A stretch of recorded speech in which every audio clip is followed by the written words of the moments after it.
extérieur, on parle du commerce extérieur.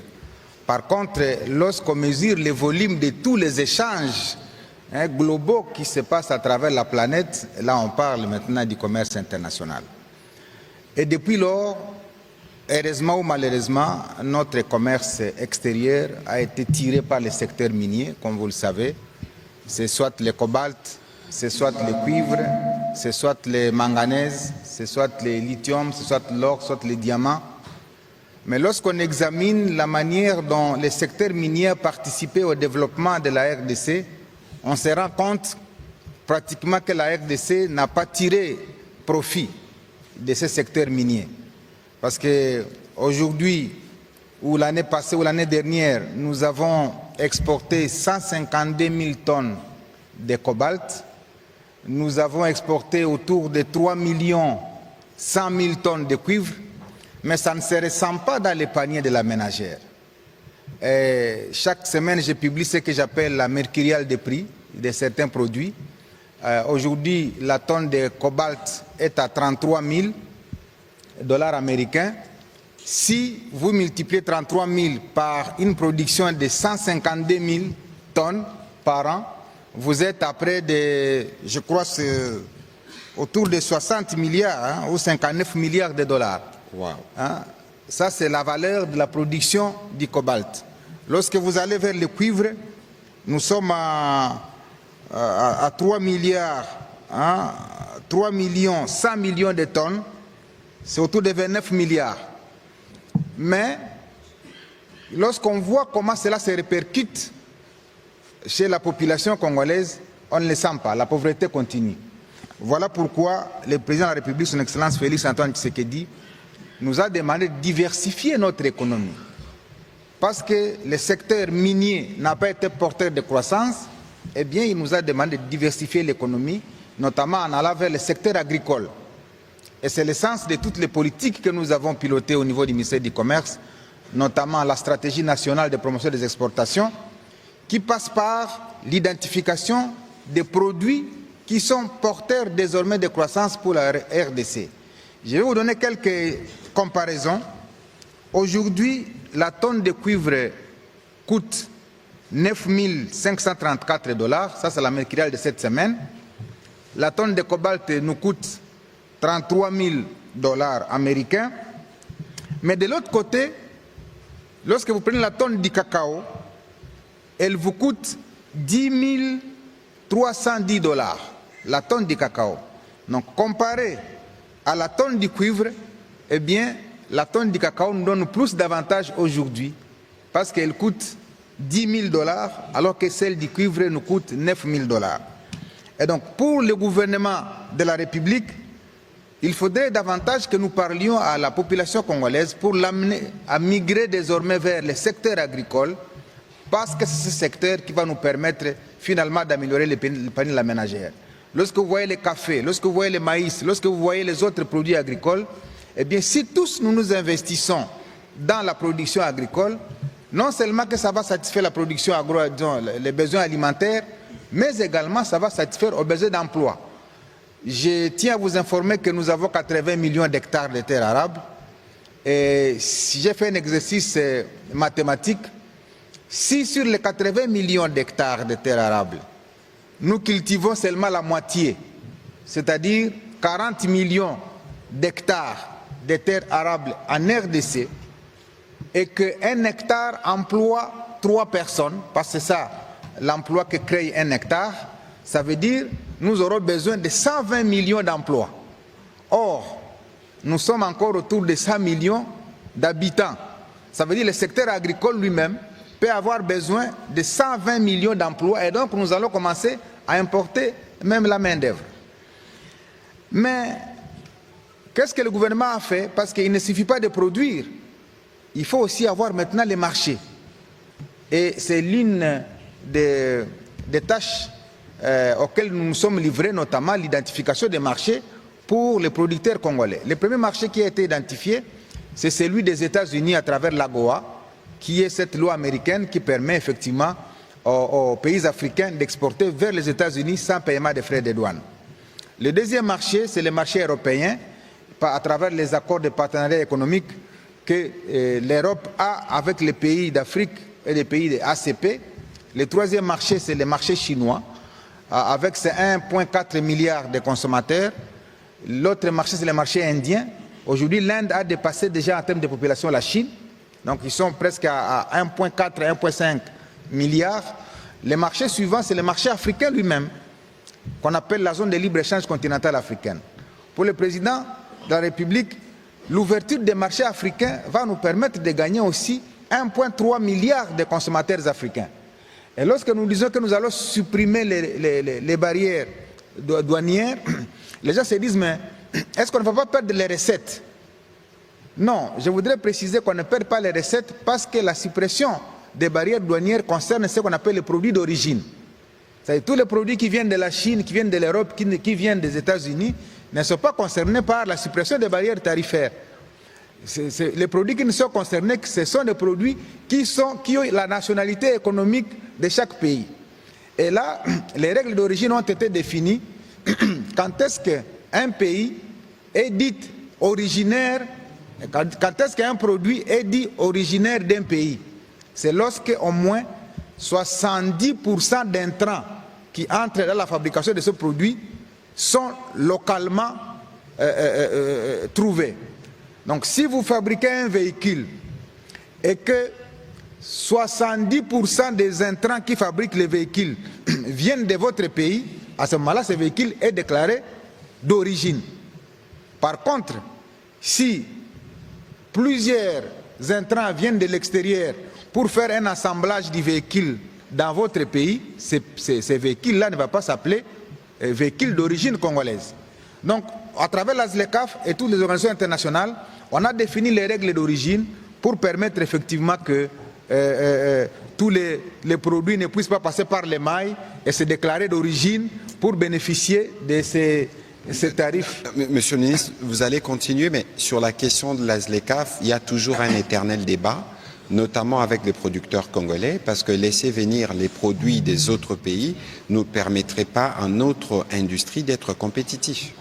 Oui, c'est l'essence de notre passage à l'Organisation mondiale du commerce et l'OMC, où effectivement nous avons trouvé que la RDC était en retard de paiement depuis plusieurs années, où la RDC n'a pas ratifié des accords importants, bien que nous soyons membres de l'OMC depuis 1997, mais il y a un accord important qu'on appelle accord sur la facilitation des échanges.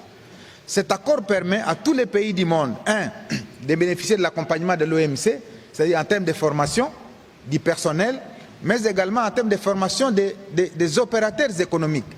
Parce que pour gagner ces marchés-là, il faut avoir une formation spécialisée, il faut savoir quelles sont les règles qui sont imposées dans la chaîne de production.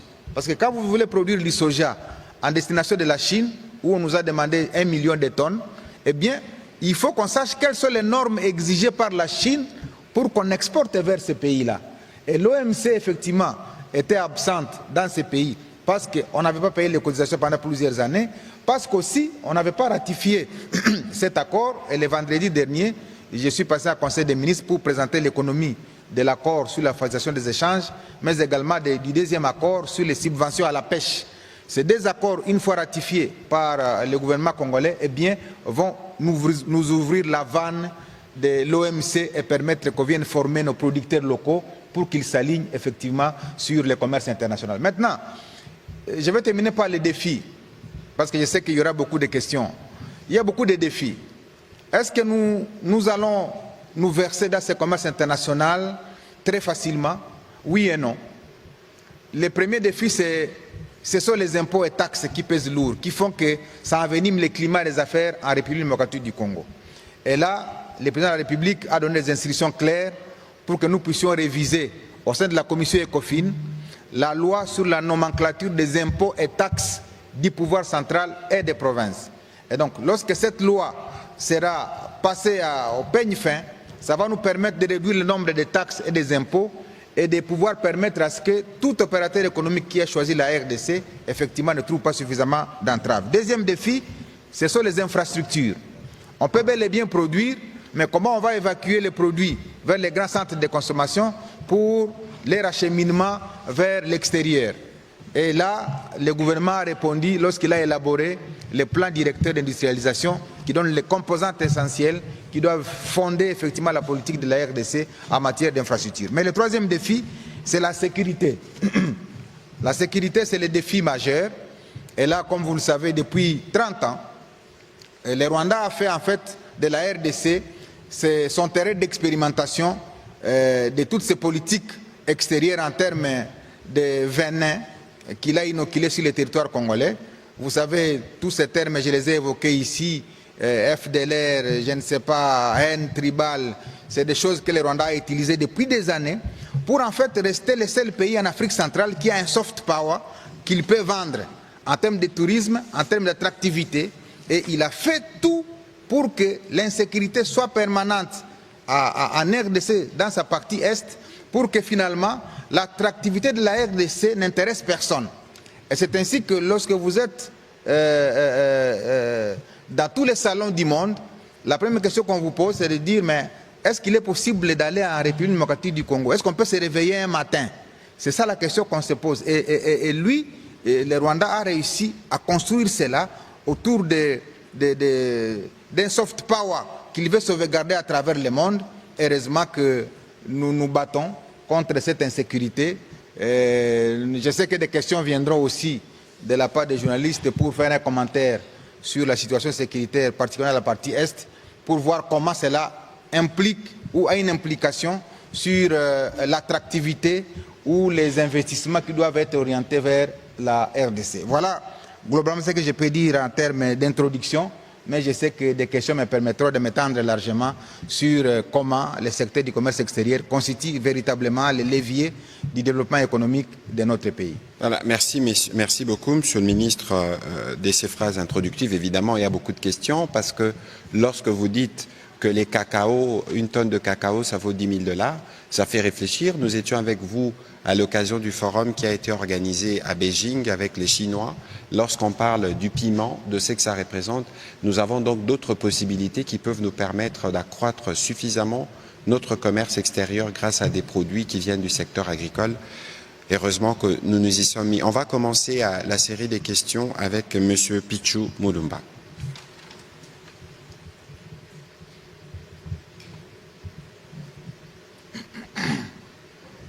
Merci beaucoup, Monsieur le Ministre, pour la parole. J'ai 3 petites préoccupations.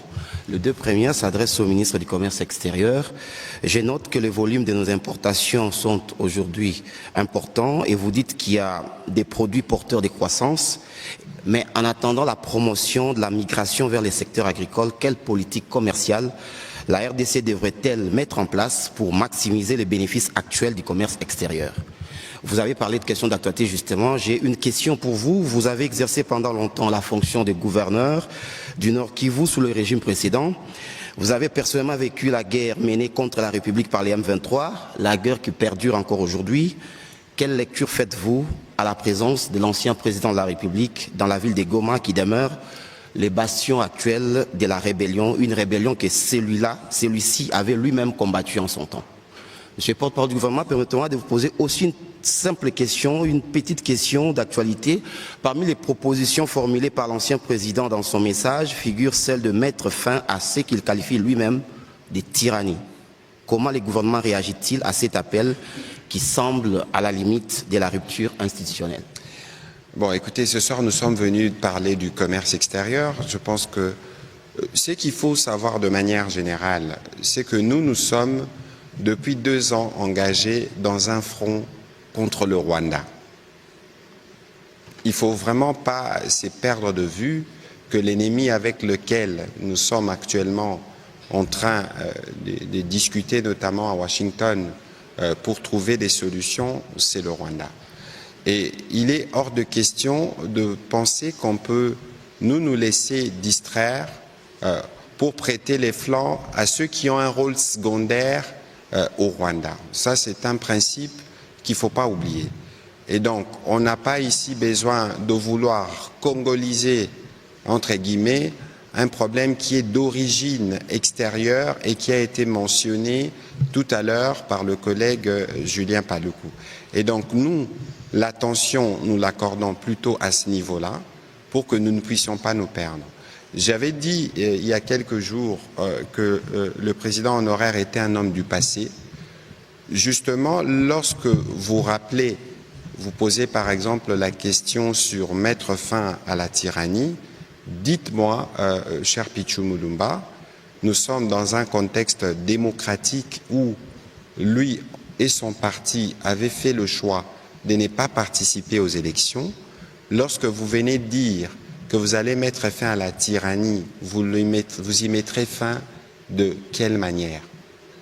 Il faut dire aux compatriotes qui sont à Goma aujourd'hui ou qui sont dans les autres partis sous occupation, les messages qui leur est destiné, c'était « apprêtez-vous, on va faire la guerre ». Il ne faut pas se cacher. Et donc, lorsque j'ai dit que c'est l'homme du passé, c'est justement ces passés-là dont les Congolais n'ont plus besoin. Les passés de la guerre, les passés de la compromission de nos minerais, notamment avec le Rwanda, les passés de la corruption, les passés de la concussion.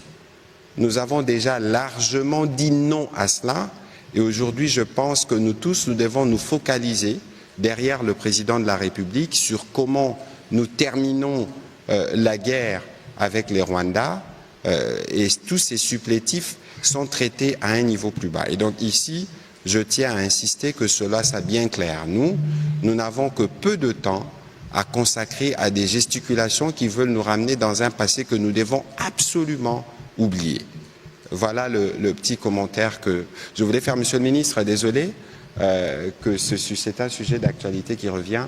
Et surtout, lorsque vous êtes invité, ancien gouverneur du Nord Kivu, 12 ans, vous avez évidemment beaucoup de souvenirs de toutes ces aventures récurrentes CNDP M23. Qu'est-ce que vous pouvez donner comme réponse à cette préoccupation de Pichu Mulumba? Merci beaucoup. Je m'attendais certainement à une telle question, même si on est dans le commerce extérieur.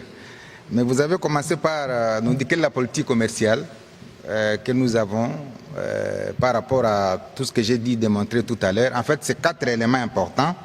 Le premier élément, je l'ai évoqué, c'est la diversification de notre économie, c'est-à-dire ne pas nous baser uniquement que sur le secteur minier, mais permettre que le secteur agricole devienne le levier important de la croissance économique. Et j'ai démontré que si on se tourne vers l'agriculture, en complément au secteur minier, en tout cas, la RDC peut se relever dans très peu de temps. Et j'ai donné l'exemple des emplois que procure un hectare et du nombre d'hectares que la RDC dispose pour les multiplier par le nombre d'emplois et tout de suite avoir suffisamment de gens qui ne vont plus se retrouver dans la rue ici à Kinshasa. Le deuxième pilier de la politique commerciale, c'est en fait l'amélioration du climat des affaires. Parce qu'en fait, lorsque vous voyez dans d'autres pays, même les exportations, on a fait une étude pour montrer que exporter un conteneur de la RDC vers l'extérieur vous prend 200 heures. 200 heures.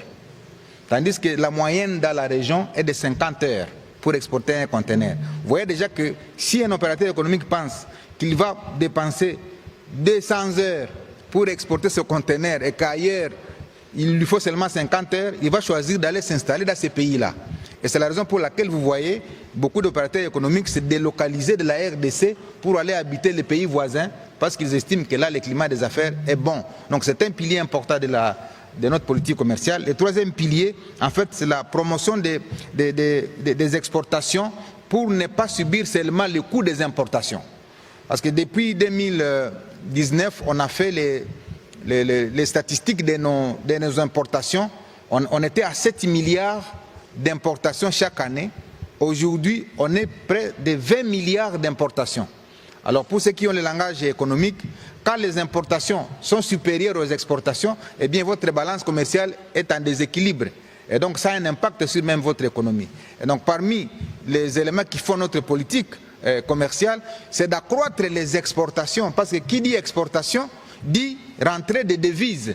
Et donc lorsque nous allons accroître les volumes de nos exportations, ça va permettre au pays de gagner suffisamment en devises. Et le quatrième pilier de notre politique commerciale, c'est l'intégration économique. C'est-à-dire, nous avons beaucoup d'organisations comme la SADC, comme la CEAC, comme l'EAC, et maintenant à la tête desquelles nous avons l'Organisation mondiale du commerce, nous avons la CNUSED, qui est cette conférence des Nations Unies sur le commerce et le développement. Nous avons les centres du commerce international que nous avons vus à Genève. Et donc, tous ces éléments-là, nous en avons fait une politique de la RDC pour que nous ne soyons plus absents dans ces structures-là, parce que ce sont ces structures qui accompagnent tous les pays qui ont réussi en commerce international. Quand vous voyez les gens formés, quand vous voyez comment des pays ont gagné les marchés, soit chinois, soit américains, soit européens, c'est parce qu'ils ont été formés par l'Organisation mondiale du commerce. Et donc l'absence de la RDC dans ces structures-là nous a préjudiciés, et ça fait que nos producteurs locaux ne savent pas effectivement capter tous ces marchés. Maintenant, revenons à la question sur la présence du président honoraire à Goma. Je me pose la question si je dois parler à l'affirmatif ou au conditionnel. Parce que je connais les fils de Musée,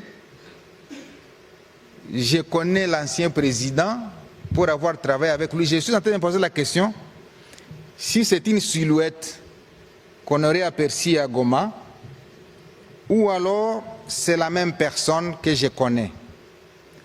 Parce qu'en fait, la personne que je connais n'aurait pas dû se retrouver à Goma. Au regard de toute la lutte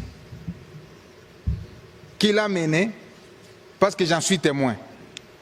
Dans les 30 ans d'instabilité de la RDC, il a quand même 18 ans dans lesquels il a subi en fait la pression rwandaise. Quand vous prenez la guerre qui a éclaté le 2 août, j'étais à Goma, 1998. Quand vous prenez la guerre de Mutebousi en 2004, quand il a pris la ville de Bukavu.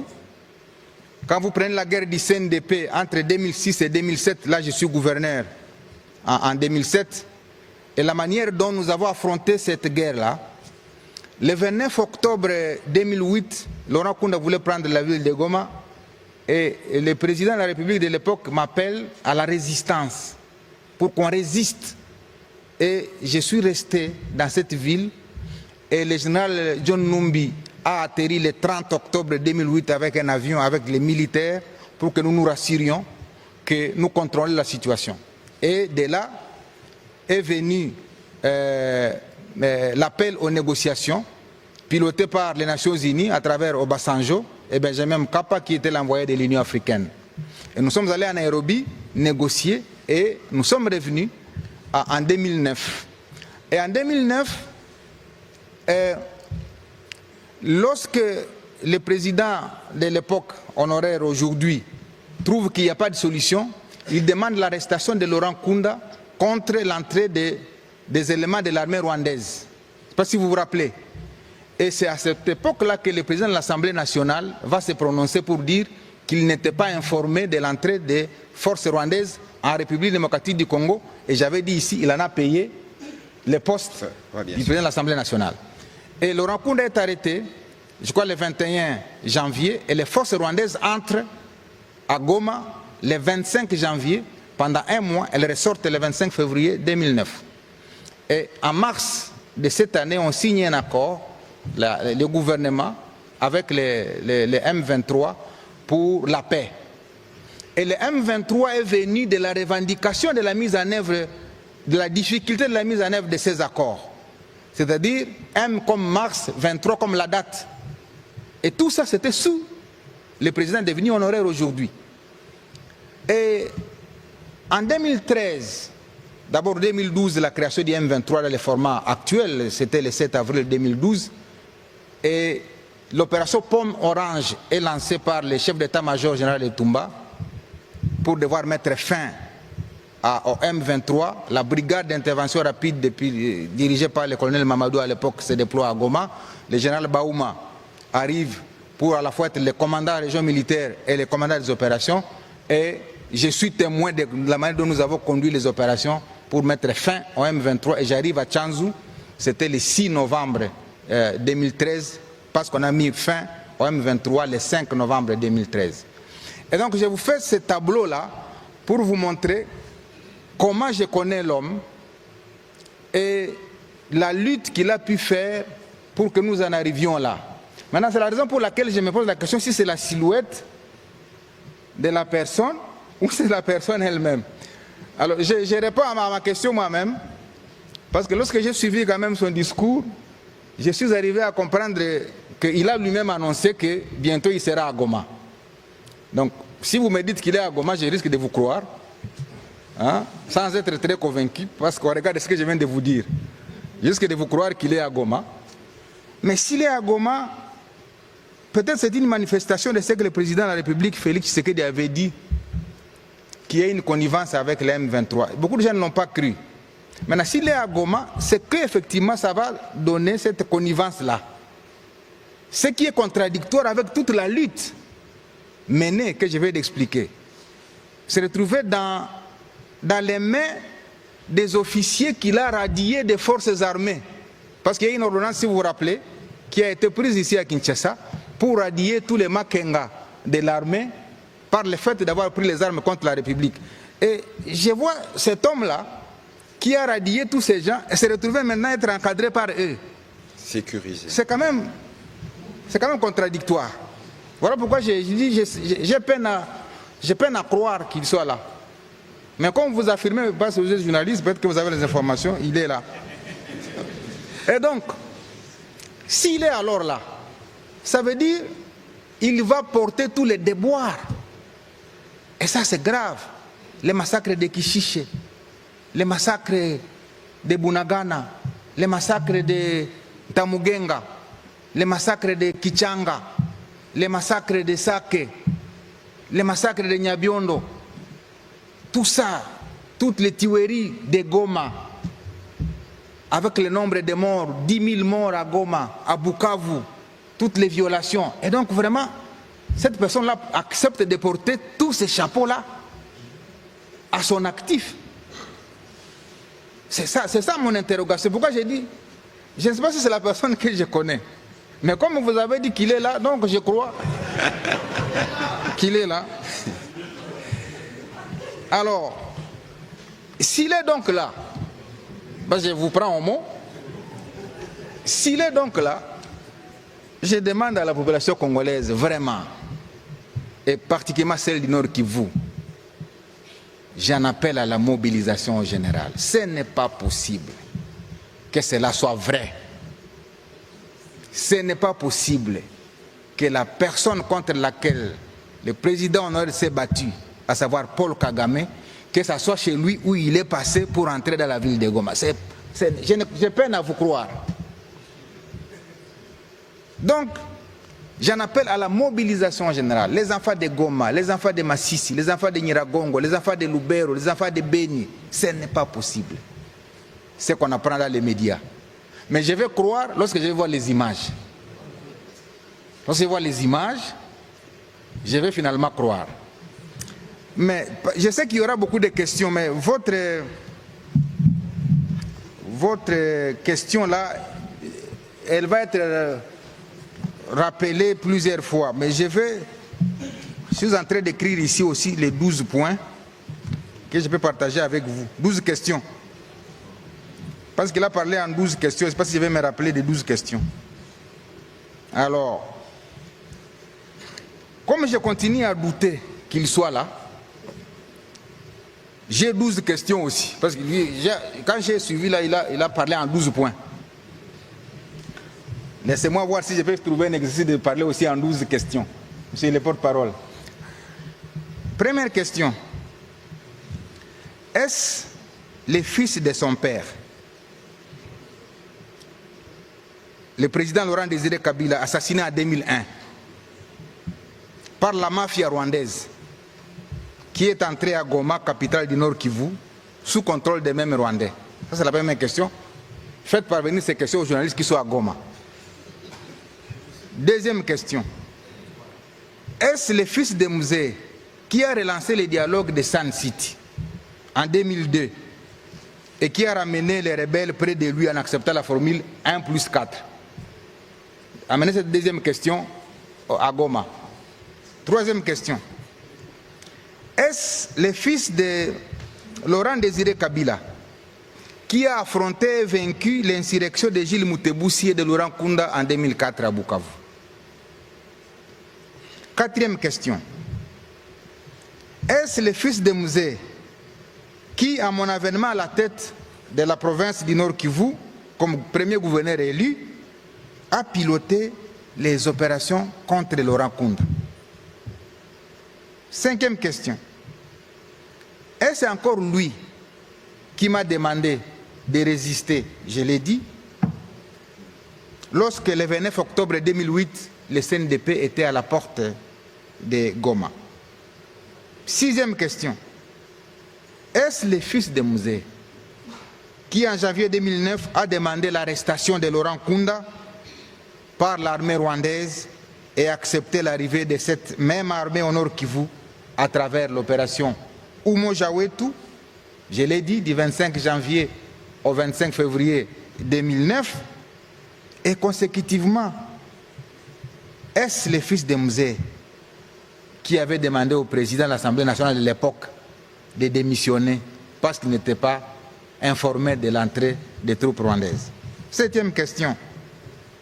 Est-ce le fils de Musée qui avait demandé à son ministre de signer les accords de paix le 23 mars 2009, lesquels accords sont à l'origine de la création du mouvement M23?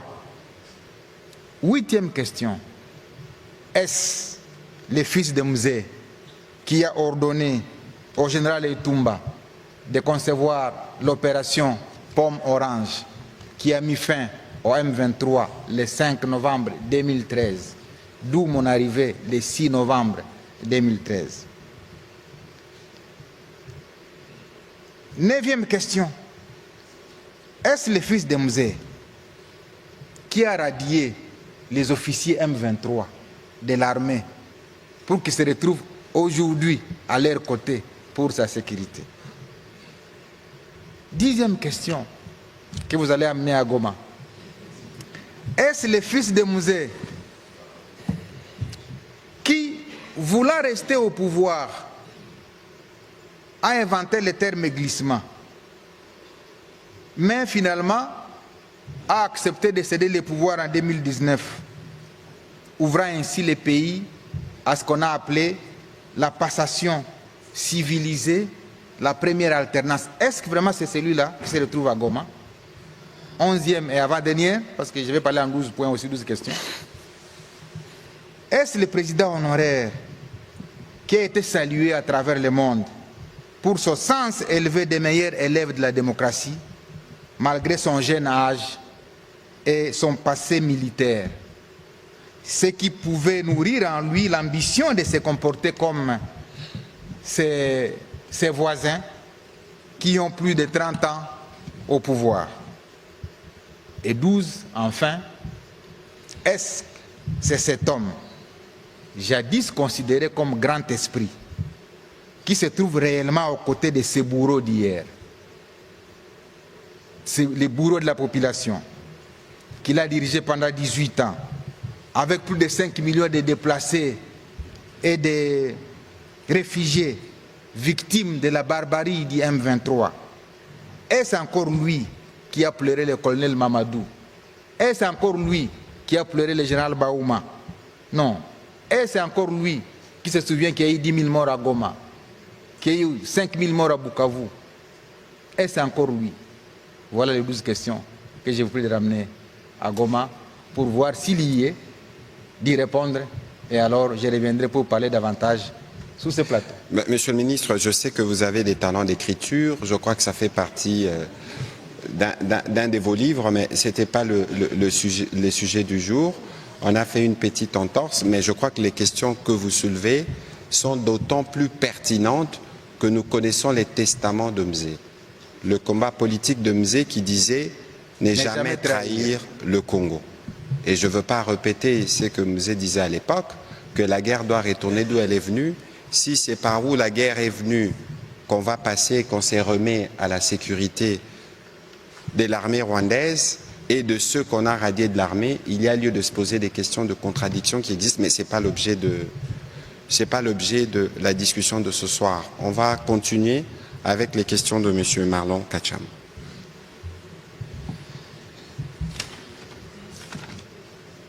Bonsoir, Monsieur le ministre. Rassurez-vous, je n'ai pas 12 questions. J'ai 2 questions. De toute façon, il n'y aura plus de questions. On va parler commerce extérieur. D'accord, il n'y a pas de problème. La première, elle est adressée au ministre de la Communication et des Médias, Patrick Mouyaya. C'est une question ayant trait à la déclaration des principes de l'accord entre la République démocratique du Congo, les États-Unis d'Amérique ainsi que le Rwanda.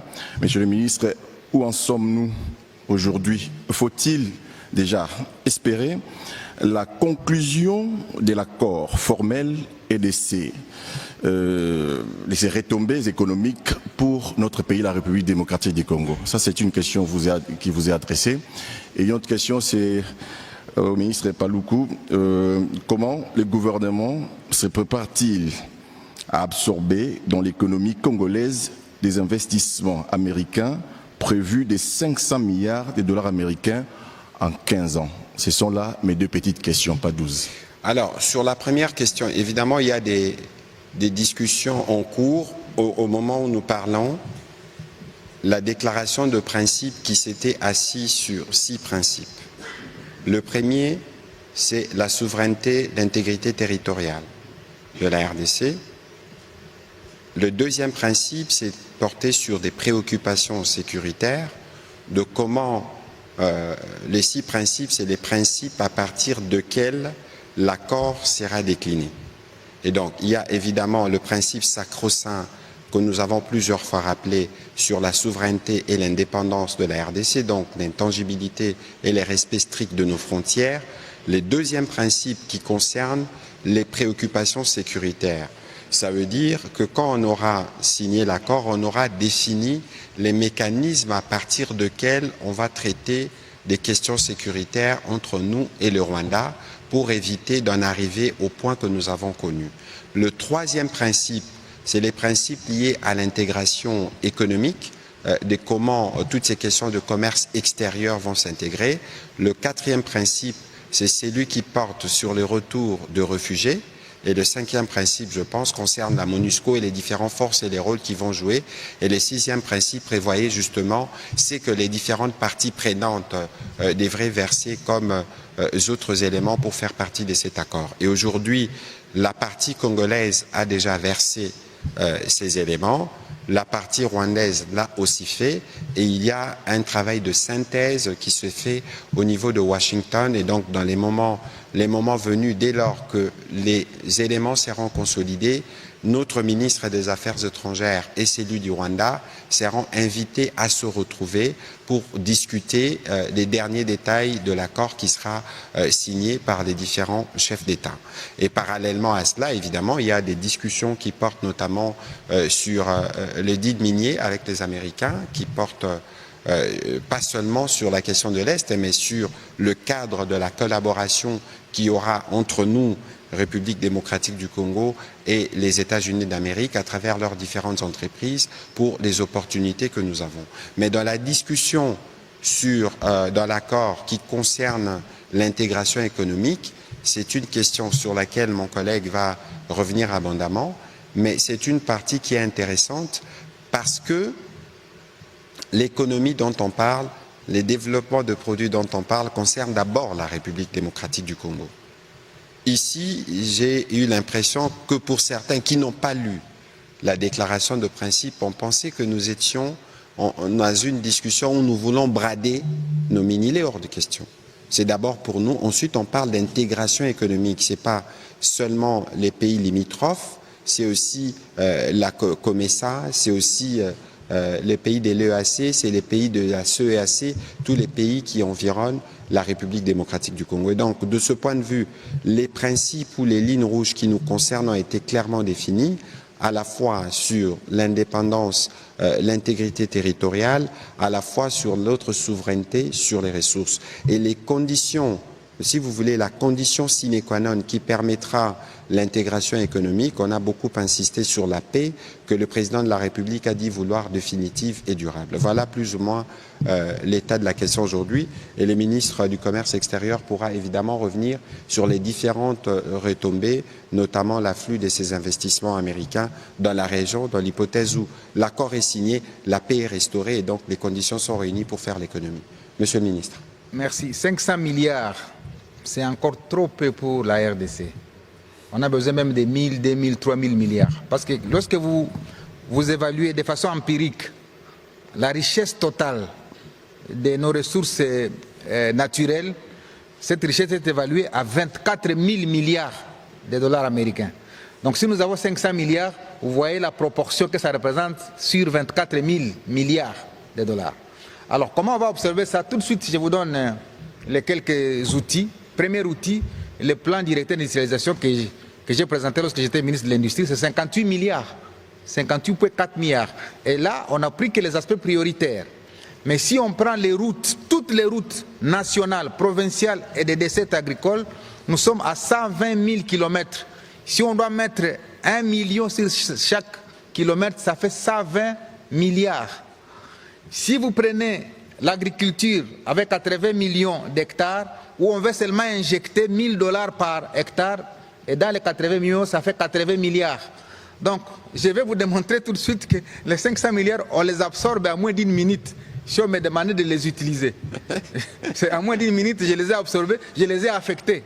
Si je vais maintenant à la chaîne de valeur des batteries électriques que j'ai défendue lorsque j'étais ministre de l'Industrie, c'est un projet de 7000 milliards de dollars comme output de ce projet. Donc je crois que la manne, si on peut l'appeler ainsi, qui va nous tomber avec 500 milliards, ça va nous permettre de construire les fondamentaux, à savoir les infrastructures routières, ferroviaires, aéroportuaires, énergétiques. Parce que rien que Inga, pour le construire, il faut 20 milliards de dollars, parce que je suis tombé sur les premiers devis du consortium sino-espagnol qui était de 13,9 milliards, mais là c'est sans compter les transports. Lorsqu'on y met les transports, on est autour de 20 milliards. Mais lorsqu'on doit amener l'électricité vers l'Afrique du Sud, vers l'Angola et vers toute l'Afrique, on est peut-être à 100 milliards de dollars. Et donc je crois que ce que nous allons signer comme accord, si cette retombée-là nous donne les 500 milliards, effectivement, il faudra qu'on se mette pour élaborer des plans opérationnels qui vont absorber ces moyens-là. Et moi, je considère que les premiers moyens que nous aurons doivent être affectés dans les fondamentaux de la construction d'un État. Parce que l'État, ce n'est pas seulement la gouvernance telle qu'on voit, consommation de tous les moyens à Kinshasa, mais c'est aussi la construction des infrastructures qui permettent la mobilité et l'interconnexion de toutes les provinces. Et donc, si ces moyens tombent, quand je serai encore au gouvernement, eh bien, je serai l'un de ceux qui vont proposer, en tout cas, des plans opérationnels pour l'absorption rapide des 500 milliards.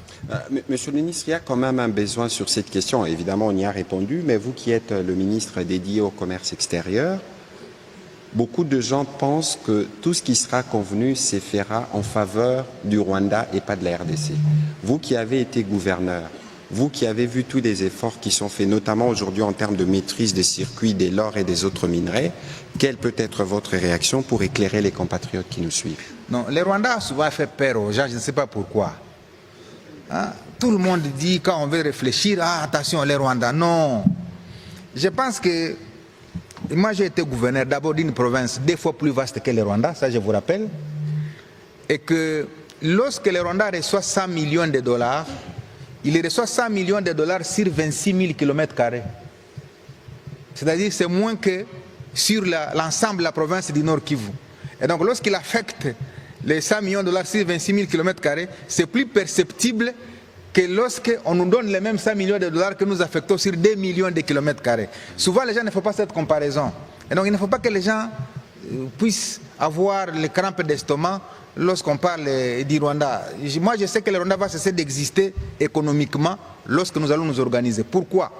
Parce qu'en 1994, le Rwanda exportait 40 tonnes de coltan. Aujourd'hui, il exporte 2000 tonnes de coltan parce qu'il l'épuise de la mine de Rubaya. Et lorsqu'on avait commencé la certification des minéraux, j'étais encore gouverneur, j'avais dit ceci. Le Rwanda a réussi une politique de prendre les minéraux au Nord Kivu et d'aller les enfouir dans les sols rwandais pour que lorsque les enquêteurs arrivent, eh bien, il va, vous savez ce qu'il fait enfouir? Lorsqu'il enfouit les minéraux dans les trous, et quand les enquêteurs arrivent, il vient pour démontrer que non, voici nos carrés miniers. Et ça, j'ai dit démontrer ça. Vous pouvez aller au Rwanda, il n'y a pas un seul gisement d'or, il n'y a pas un seul gisement de cassiterite, il n'y a pas un seul gisement de coltan. Lorsque nous allons nous organiser, effectivement, le Rwanda, comme vous le connaissez, c'est parmi les pays les plus pauvres de la planète. Mais il a réussi à démontrer la face du monde comme s'il était en train forcément d'être parmi les pays émergents, alors qu'il ne l'est pas. Donc ça va s'écrouler tout de suite. Et c'est ça, effectivement, la mafia qui se passe à l'Est. Par la difficulté qu'il ressent lorsque la RDC s'organise. Et c'est la raison pour laquelle j'ai dit, je ne comprends pas que quelqu'un qui connaît ça, comme moi, puisse se retrouver à Goma aux côtés du Rwanda pour piloter cette machine destructrice de la politique de la République démocratique du Congo. Donc, je pense que nous aurons beaucoup à dire dans les prochaines éditions, lorsque nous serons suffisamment informés de ce qui se passe à Goma. Mais moi, je crois que la RDC s'organise et c'est la peur du réveil de l'éléphant qui crée des agitations partout. C'est comme ça que vous voyez même des chefs d'État arriver à Kinshasa dire non, il faut partager vos ressources avec tel pays, il faut partager vos ressources avec tel autre. Parce qu'on sait que le réveil de l'éléphant risque de bousculer certains autres pays. Or, l'ambition du président Félix Tshisekedi n'est pas d'écraser les autres États, mais c'est par une coopération et une intégration économique régionale permettre que nous ayons des projets gagnant-gagnant. Mais de toute façon, nous avons les exemples comme la Cinélac, BDGEL, qui sont de projets sortis de la CEPGEL, où je rappelle que le Zaïre contribue à plus de 75%, et même au moment où nous parlons, il y a du courant qui est produit Ruzizi RDC et qui dessert une partie du Rwanda, une partie du Burundi. Et donc la générosité de la RDC fera que ces autres pays pourront survivre. On va prendre les questions de messieurs Amédée Moirabou.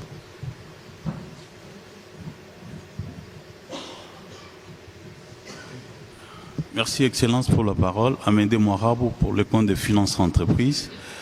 Monsieur le ministre du Commerce extérieur, dernièrement quand vous étiez ici, vous nous avez dit que la RDC perdait jusqu'à 5 milliards de dollars à cause du phénomène de transbordement au niveau des frontières. Il s'est passé, je crois, déjà plus de 4 mois ou 5 mois. Qu'est-ce que le gouvernement a fait pour endiguer ces phénomènes de fraude douanière, de transbordement? C'est la première question. La deuxième question, j'ai répondu sur tout ce que vous avez dit par rapport à l'agriculture. Pour tout celui qui connaît plus ou moins l'agriculture, il vous dira que juste pour apprêter 1 hectare de terre, il faut dépenser jusqu'à $200.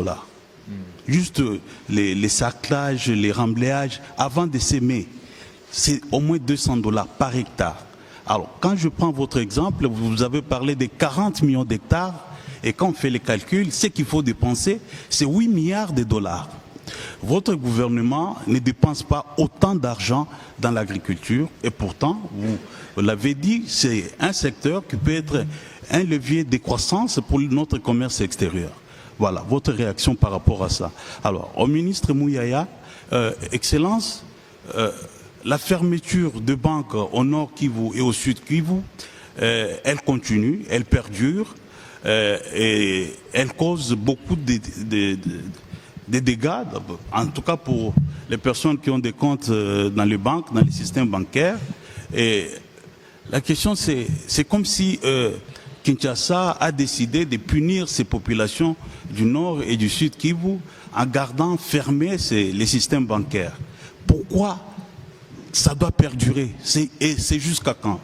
Je pose cette question parce que dernièrement, vous l'avez suivi, même l'ancien président, il en a fait allusion et il accusait justement Kinshasa de fermer les systèmes bancaires à ces populations-là, alors que ça leur cause du tort. Voilà. Oui, bon. Merci. J'espère qu'entre autres, il va dire à ces poulains dont les actes des tueries ont été bien dénoncés par le rapport d'Amnesty International ce matin.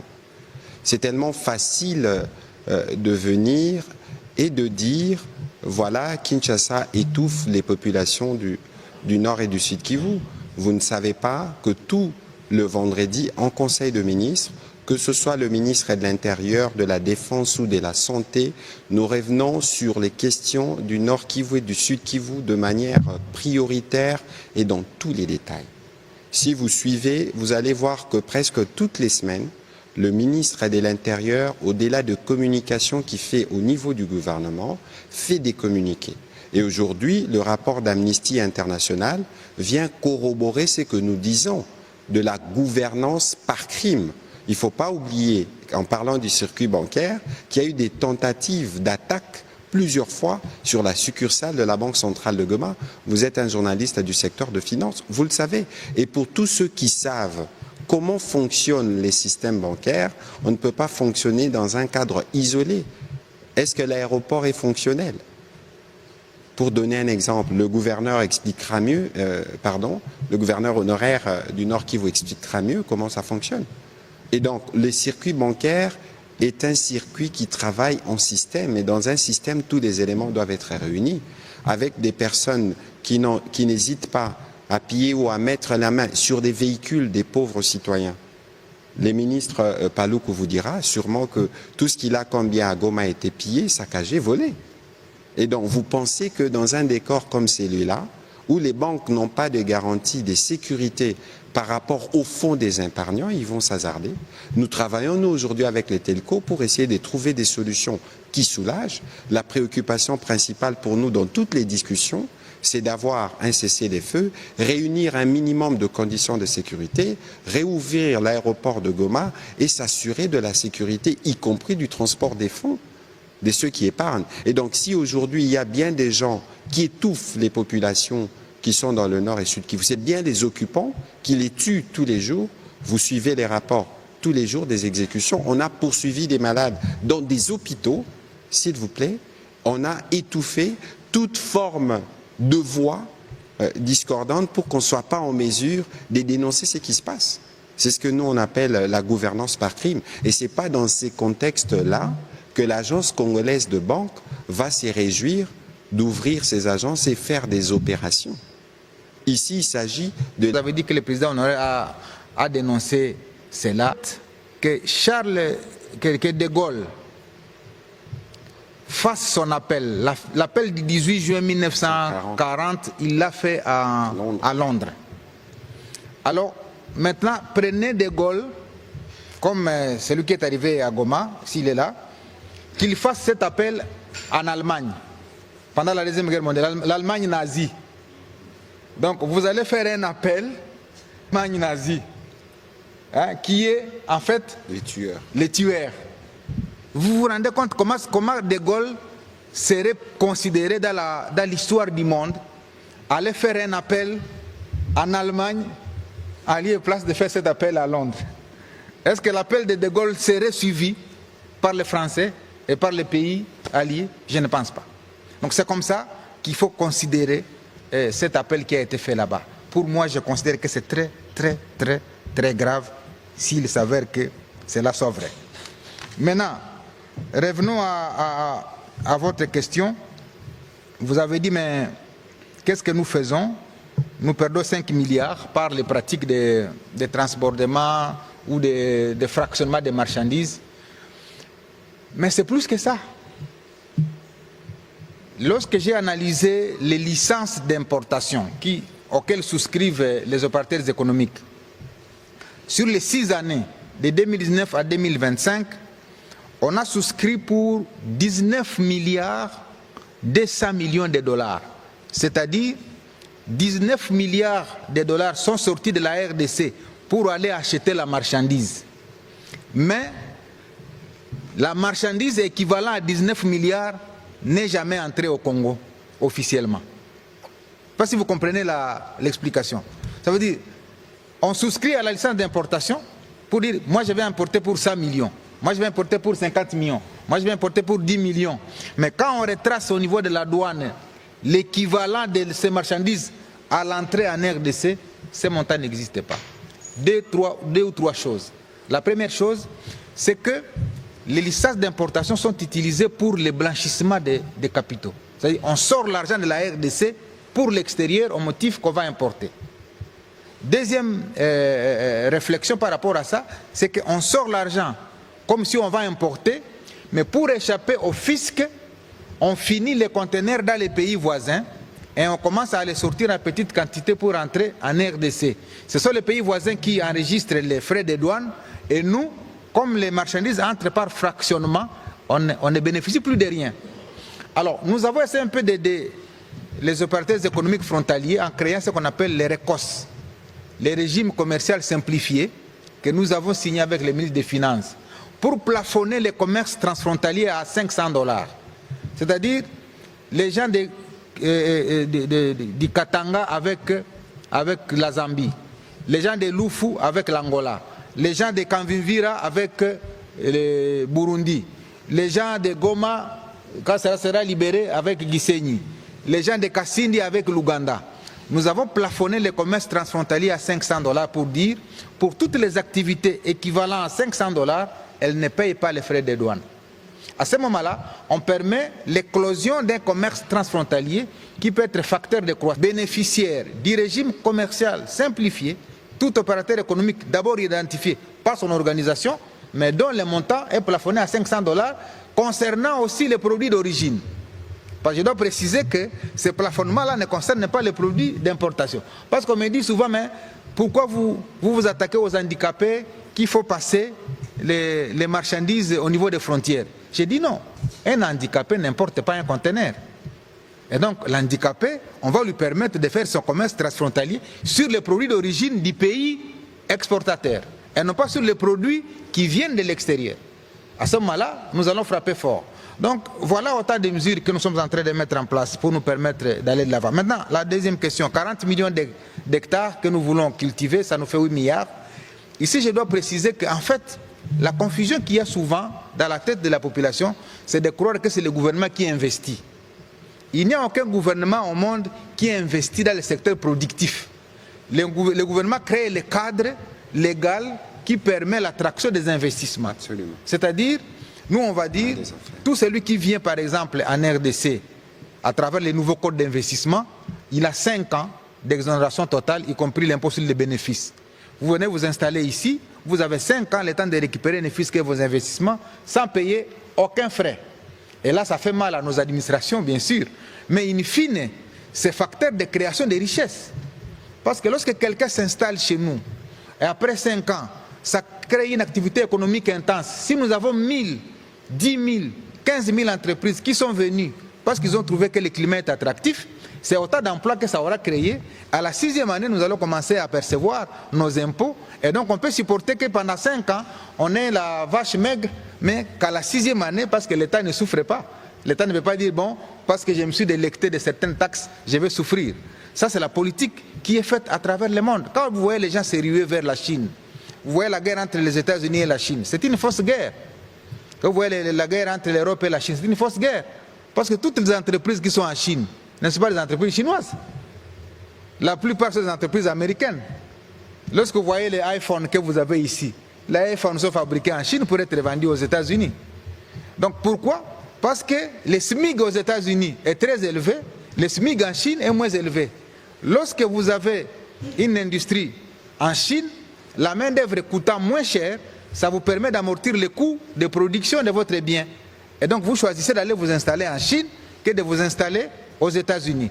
J'avais démontré ici pour la chaîne de valeur des batteries électriques que pour installer une chaîne de valeur équivalente à 10 000 tonnes, il nous faut autour de 17-18 millions de dollars, tandis que si vous vous installez en Chine ou en Afrique, c'est 65-39 millions de dollars. Et donc les gens ont le choix entre dépenser 117, je ne disais pas 17, 117 millions de dollars aux États-Unis, 112 millions de dollars en Europe, en Pologne particulièrement, et ici chez nous, 39 millions de dollars. Pourquoi? Parce que la main-d'œuvre chez nous coûte moins cher. Donc ce sont là les politiques publiques que nous sommes en train de mettre en place pour nous permettre d'absorber des investissements publics. Je sais que nous avons de sérieux problèmes dans notre régime fiscal qui méritent vraiment d'être révisités pour permettre à ce que les gens viennent. Parce qu'il suffit d'ouvrir une activité économique en RDC et voir 200 agents directement pleuvoir dans votre office, chacun demandant sa taxe, chacun demanda son impôt. Et cette réforme qu'on est en train de faire au niveau de la commission économique du gouvernement pilotée par le professeur Mokoko Samba. Voilà, merci beaucoup. Je crois que nous avons presque 10 minutes qui nous restent. On va prendre les 2 dernières questions très rapidement en série pour y répondre une bonne fois pour toutes. Les questions de Patrick Lakwe et de Jimmy Mukendi.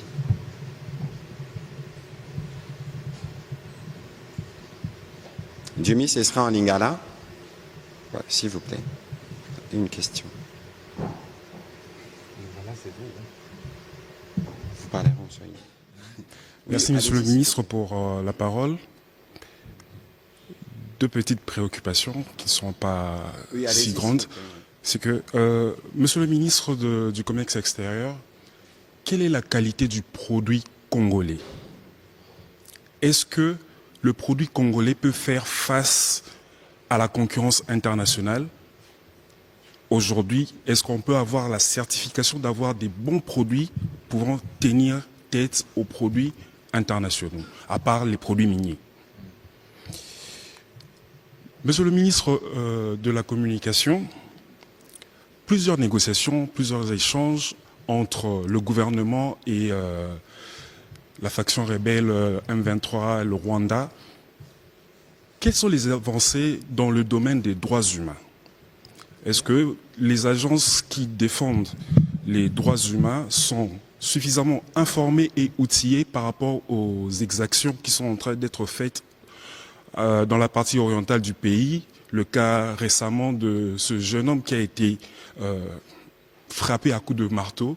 Est-ce que ces instances sont suffisamment informées et prêtes à agir pour condamner ces actes? Merci. Merci beaucoup. Jimmy Mukendi, en lingala, s'il vous plaît. Merci beaucoup, Excellence. Motunanga Liboso et pas il y a ministre, il y a commerce extérieur Julien Paluku. Excellence, par rapport il y a Ndenge business topé tout le commerce extérieur ils ont aussi exécuté Nambo Cannabiso. Est-ce que tu vois que situation oyo ils allaient s'est passé dans est il y a république ils allaient influer topé ils allaient baby samwa mukie ba relation na biso na bamboka oyo to ko sala ba échange oyo nyonso ils allaient lié na commerce topé impact nini to ko ba ils allaient réellement lelo oyo ko uta na ndenge ya image ya tobengango ya malamu te oyo ezali ko uta par rapport ya ba kokoso ezana est ya République démocratique du Congo oyo ezo faciliter ba échange ya commerce te. Deuxième préoccupation na porte-parole ya gouvernement et bi que lelo toye li sujet wana te kasi lokwa bobandaki yango déjà na français biso pe bato lingala tozana posa ya ko comprendre parce que lelo oyo sénateur à vie, ancien président de la République, Balobi Azali na Goma. Balobi Azali na Goma, yemoko na message à Salakipe a prometa ki batuke Azali ko kota kuna. Ce qui te koye ba impression na bino ezali nini par rapport ya likambwana o batunyo sope na mokili bazotala bazokamwa ezosi sabango maloba. Merci beaucoup. On va commencer par le ministre du Commerce extérieur. Oui, M. Patrick a posé la question très pertinente liée à la qualité des produits congolais. C'est une question à laquelle nous tentons d'apporter des réponses, effectivement.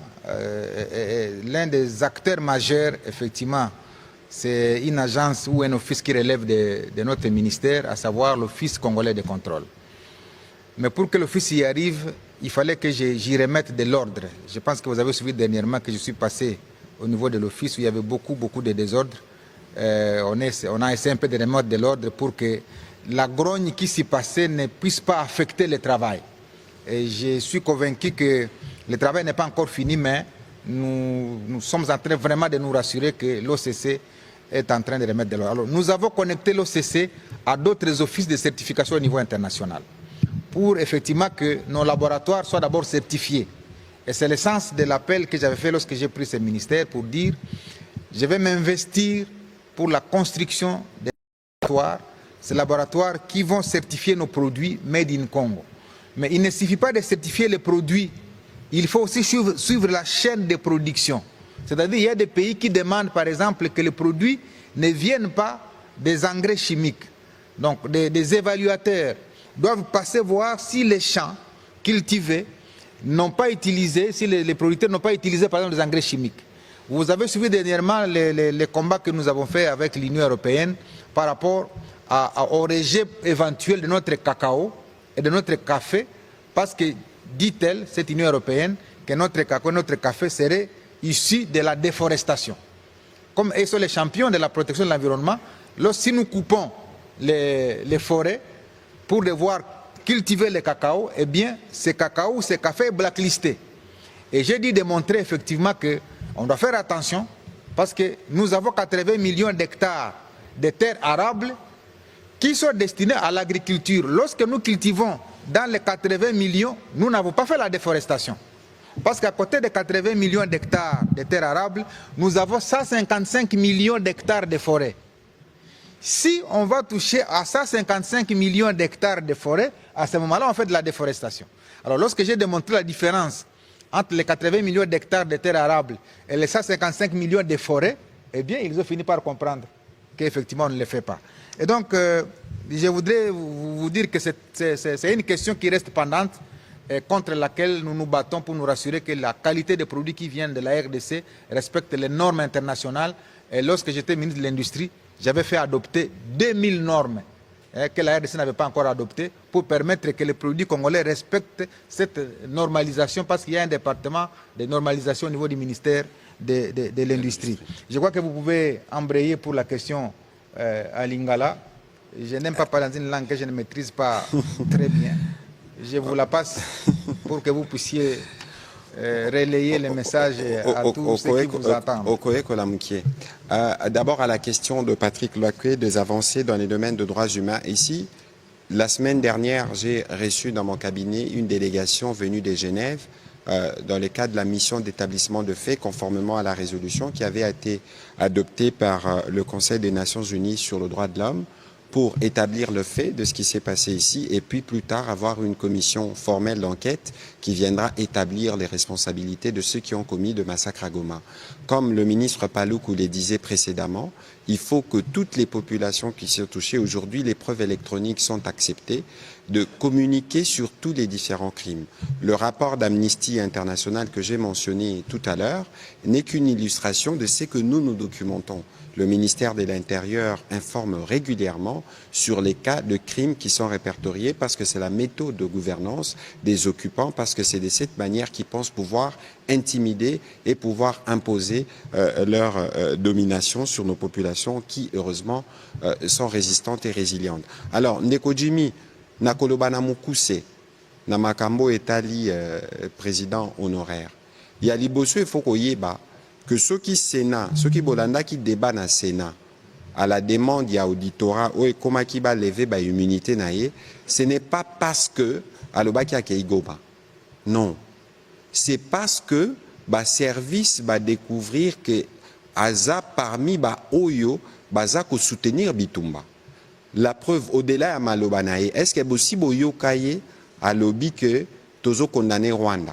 Ba rapport nyonso il y a Conseil de sécurité, il y a Bamboka Nyonso, ba sanctionnati na Rwanda. Est-ce qu'il y a makambo ya lobaki boyoka ki sika tatanga ki kombo ya Rwanda? Donc, eza ba raison ana Nyonso parce que il y a za président honoraire azana mobe komobimba une loi oye pesa ligne de conduite. Il y a oyo akoki ko sala na oyo akoki ko salate. Lelo a se positionné comme chef rebelle. Donc, en dessous il y a président rwandais, il y a mi bimisi. Yango ndeko Paluku awa, asali pe oya ye 12 questions. Oya mi tuni, est-ce que moi na ya mze akoki lelo kolekela na Rwanda bato bazo sa la sécurité na eza batu oyo ya signaki radiation na bango na mapinga. Yango lelo pe batu msu bakoki komituna, pourquoi bitumbango ezaki kosila te? Est-ce que ba contact na bango et bandi lelo ezaki ba contact akala? Tout ça la moi bagé po bino bo benda oya bino ba minere biso pe to tikala na o to tikala kanango parce qu'il faut koyeba ke biso to komi na niveau oyo ya bitumba na Rwanda parce que président lobby minere ya ba congolais ya liboso eza ya ba congolais ozomona donc lelo batu nyonso faut bazala vigilant parce que biso tolingi bitumba wana esila l'air na lobaki aza l'homme du passé parce que ba oyo nyonso azosala eza kozongisa biso sima tozonga na ba bitumba tozonga na ba corruption tozonga na ba concussion tozonga na ba bradage nyonso wana toboyi. Monsieur le ministre, je vous laisse la dernière minute pour vous adresser à nos populations de Goma et de Sud Kivu spécifiquement et ce sera la conclusion à cet exercice de redevabilité. En Swahili, s'il vous plaît. Wandugu na wadada kaka wa Goma, wa Butembo, wa Beni, wa sehemu zote, kitu ya muhimu ya kujua ya kutambua ni kwamba kuna usiku na kuna mchana. Lazima pale Goma, pale Bukavu na sehemu zote munapita katika magumu mengi. Kwa leo nilikuwa nikijiuliza ya kwamba ni kweli rais wa zamani yuko pale Goma ama hapana. Mimi nilikuwa nikiwaza ya kwamba ni ongo, kwa sababu vile ninavyomjua siwazie kama yule ambaye alipigana na hawa wa mabandia ni yeye ambaye amepokelewa nao kwa sasa. Siwazie kama mtoto ya mzee Laurent Desire Kabila ambaye alituambia sisi kama wakongomani tusisaliti nchi yetu, yani trahir la nation. Siwazie kabisa kama kweli kweli ni yeye ambaye amekaa hapa Goma. Na kama ni kweli basi nitangoja nione picha ili niendelee na mama ambayo nitaweza nikazungumzia kwa wananchi wa Kongo, lakini kwangu si mambo ya kawaida kuona mkubwa wa nchi ambaye ameongoza miaka 18 nchi hii, ambaye amepigana vita, na mimi mwenyewe nilikuwa pale nikitazama vile tunapigana vita zidi ya hawa mabandia. Nimeona vile wameua watu katika mji wa Goma, nimeona vile wameua watu katika miji ya Bukavu, nimeona vile wamefanya masakre pakishishe. Sasa leo kuona ya kwamba ni yule ambaye alipiganisha vile vita anakuwa nao wanakula pamoja, wanafanya pamoja, si mambo ya kutambulikana kabisa. Na ndio maana nasema, natoa mwito kwa wakaaji wote wa Nord Kivu, kwa wakaaji wote wa Sud Kivu, tuunge mkono mkubwa wa nchi, rais wetu Felix Antoine Tshisekedi, ili tukuwe na uhakika ya kwamba hii vita tutaishinda na hata kamwe haiwezi ikashinda nchi yetu Kongo ya Kidemokrasia. Asanteni sana. Merci beaucoup, Monsieur le Ministre. Avec la détermination du Président de la République à la tête de la République démocratique du Congo, on a brisé les cercles vicieux pour entrer dans un cercle vertueux. Et tout ce que nous voyons, ce sont les gesticulations du désespoir. Nous sommes convaincus que nous sommes sur la bonne voie. Et avec les soutiens de tous les Congolais, nous allons réussir à relever les défis à la fois du retour de la paix, mais aussi de la reconstruction de notre pays. Merci et bonsoir chez vous.